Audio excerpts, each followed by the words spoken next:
Say hello. Hi.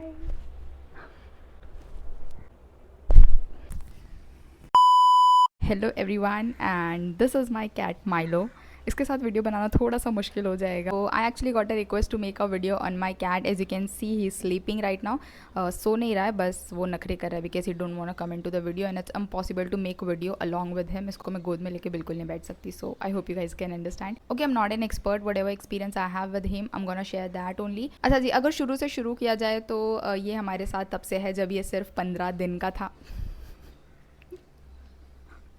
Okay तो 2 hours later. अच्छा, अगर शुरू से शुरू किया जाए तो ये हमारे साथ तब से है when he was only 15 days.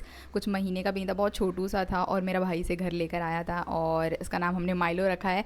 And now he is about 2.5 years, 2.5 साल का, उससे ज़्यादा ही हो गया एक्चुअली। अक्टूबर में ही is going to turn 3 years और अल्हम्दुलिल्लाह। अच्छा, अब इसकी बाकी फूड वगैरह की बात करें तो ये बचपन में सिर्फ और सिर्फ विस्कस की ग्रेवी ही खाया करता था। ड्राई फूड बिल्कुल भी नहीं ये टच करता था। So then we took him to the vet और फिर उन्होंने कहा कि जब तक ये ग्रेवी खा रहा है let him eat.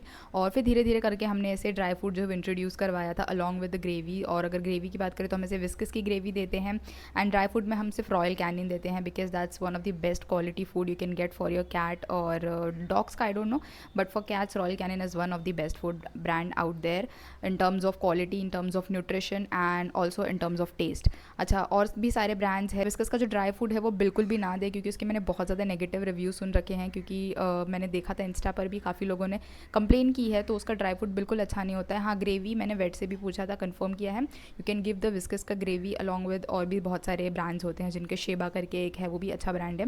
And dry fruit की बात करें तो प्योर पेट, मियाओ और ऐसे सारे ये जो चीप थोड़े से फूड्स होते हैं ना, वो बिल्कुल अच्छे नहीं होते आपके कैट्स के लिए। अच्छा, माइलो की बात करें तो उसको जो प्योर पेट का टेस्ट काफ़ी अच्छा लगता है। If you give him Royal Canin और प्योर पेट तो वो प्योर पेट का जो है वो अच्छे से ज़्यादा मज़े लेकर खाता है, but it's not good for his health. इसकी तबीयत भी ख़राब हो चुकी थी। हम लोगों ने शुरू में जब मुझे बिल्कुल आइडिया नहीं था तो हम उसे देने की कोशिश कर रहे थे और उसकी तबीयत ख़राब हो गई थी। तो आई वुड से कि do not give them, it's like a junk food for them, so don't give it. Royal Canin के अंदर अच्छा खासा न्यूट्रिशन होता है तो that's the best, specially if your cat is Persian.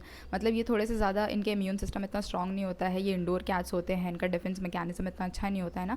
सो इनको जैसे कि इनको रॉ चिकन या फिर कोई सस्ता ब्रांड देंगे तो फिर ये बीमार पड़ जाते हैं। अच्छा, सबसे ज़्यादा चीज़ जो मुझे इसके बारे में पूछी गई थी वो है कि न्यूट्रिंग करवाया है नहीं। डेफिनेटली हमने करवाया है। जब माइलो 2 साल का था तभी हमने करवा दिया था। बहुत ज़रूरी है न्यूट्रिंग करवाना। सबसे पहली बात तो जैसे ही ये 6 महीने के हो जाते हैं उसके बाद इनका अनरेस्ट पीरियड और हीटिंग पीरियड जो वो स्टार्ट हो जाता है, बहुत ही रेस्टलेस हो जाते हैं, ये भागते हैं, घर से भागने की कोशिश करते हैं। और माइलो के साथ भी यही होता था, वो बहुत ज़्यादा परेशान करता था हमें। एंड मैंने तो ये भी सुना है कि they start even peeing everywhere in the house.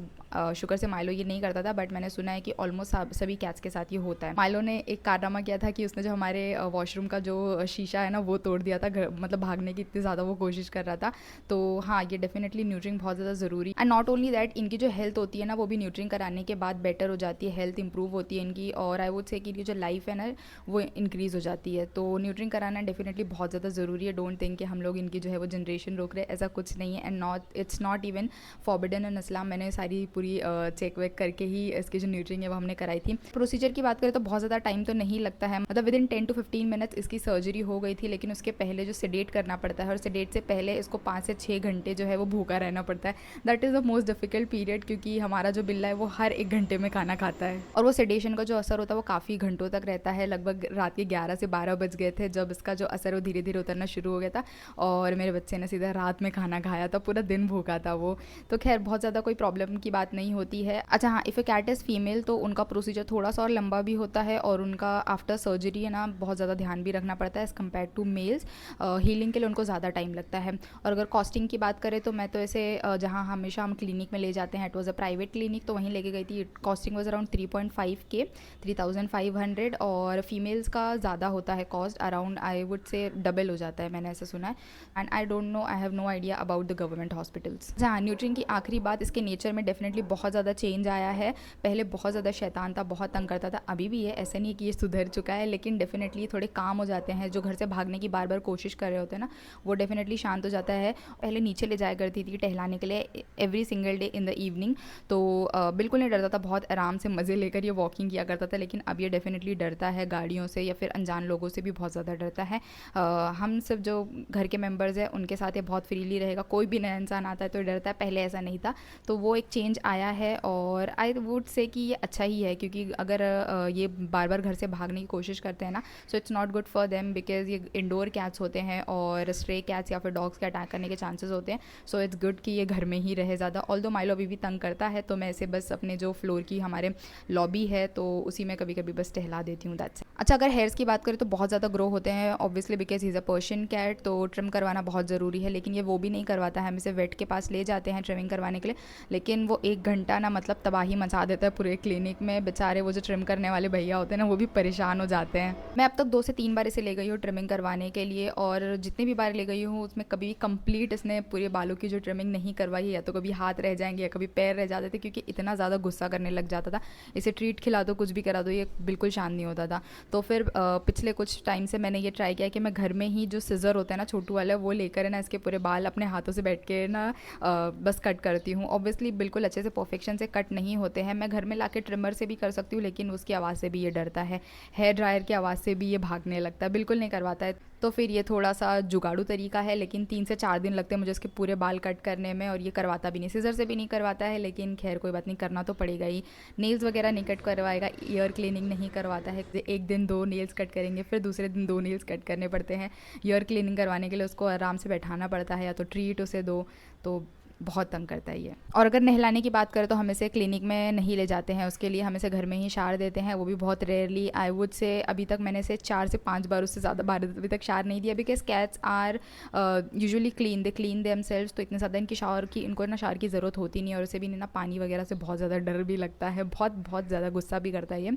तो अगर आप शार दे रहे हैं तो पानी जो है वो थोड़ा सा नीम गर्म, एकदम ठंडे ठंडे पानी से नहीं नहलाना होता है। और फिर शार लेने के बाद किसी भी कॉटन क्लॉथ से या फिर टॉवल से आपने इन्हें अच्छे से ड्राई करना है, और फिर उसके बाद अगर हेयर ड्रायर है तो वेल एंड गुड, उससे उसको ड्राई कर दीजिए। या फिर अगर धूप में बैठ के अगर ये खुद से ड्राई हो जाते हैं तो वेल एंड गुड, वो भी अच्छी बात है। लेकिन इन्हें ज़्यादा देर तक गीला नहीं रहने देना, बिकॉज ऑब्वियसली सर्दी लग जाएगी। अब आखिर में अगर इसके लिटर की बात करूँ तो ऑब्वियसली बचपन में हमें से आखिर में अगर इसके लेटर की बात करूँ तो बचपन में डेफिनेटली हम इसे लेटर बॉक्स यूज़ कराया करते थे, बट जब हम अपने न्यू घर में शिफ्ट हुए तो हमने इसे वॉशरूम में जाने की आदत डाली है। अच्छा, अब ना थोड़े से वैक्सीन वगैरह की बात कर लेते हैं। तो जब ये बहुत छोटा था, लगभग 1 मंथ का था, तो इसको है ना 1 महीने में मेरे भाई ने 3 वैक्सीन लगवाया था।